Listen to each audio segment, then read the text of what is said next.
ધરપકડ શું છે એની હિસ્ટ્રી? હાલે મહેરબાન એચએમ સાહેબ, ડીજી સાહેબ અને સીપી સાહેબની સૂચના મુજબ અલગ અલગ સરકારી કચેરીઓમાં અરજીઓ કરી અને ખંડણી ઉઘરાવતા જે લોકો છે એમની વિરુદ્ધ એક મુહિમ ચાલી રહી છે સુરત પોલીસ દ્વારા.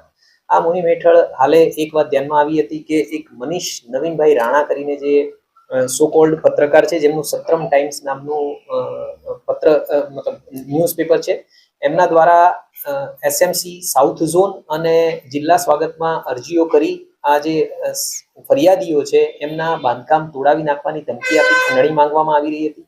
અને એ કારણોસર એમની સામે અલગ અલગ 4 ગુના ખંડણીખોર તરીકેના ખંડણી માંગવા માટેના 4 ગુના દાખલ કરવામાં આવ્યા હતા. આ જે પત્રકાર છે મનીષ નવીનભાઈ રાણા, એમને ગઈકાલે અરેસ્ટ કરવામાં આવ્યા છે.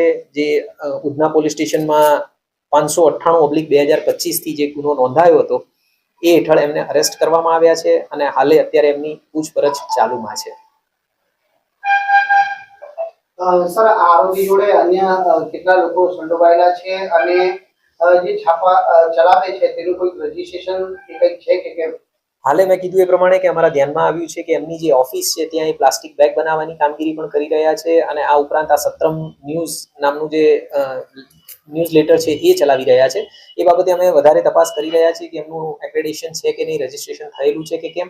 આ જે ગુના દાખલ થયા છે એમની સામે અલગ અલગ 4 ગુનામાં એમની સાથે અન્ય કોઈ ઈસમો સંડોવાયેલા છે કે કેમ એની પૂછપરછ ચાલુ છે અત્યારે. અને જો જરૂર જણાશે તો રિમાન્ડની માંગણી કરી અને આગળની કામગીરી પણ કરવામાં આવશે. મેં જણાવ્યું એ પ્રમાણે કે એમની વિરુદ્ધ 4 અલગ અલગ ગુના દાખલ થયેલા છે અને આ જે વ્યક્તિ છે મનીષ રાણા એ જિલ્લા સ્વાગતની અંદર અને સાઉથ ઝોનની ઓફિસની અંદર માહિતી માંગતો હતો આરટીઆઈ અને અન્ય અરજીઓ કરી અને માહિતી માંગતો હતો અને એ માહિતી મેળવ્યા બાદ જે પણ આ ગુનાના ફરિયાદીઓ છે એમને એમનું બાંધકામ ગેરકાયદેસર છે, તોડાવી નાખશે એવી ધમકીઓ આપી અને એ નાણાંની માંગણી કરી ખંડણી ઉઘરાવતો હતો.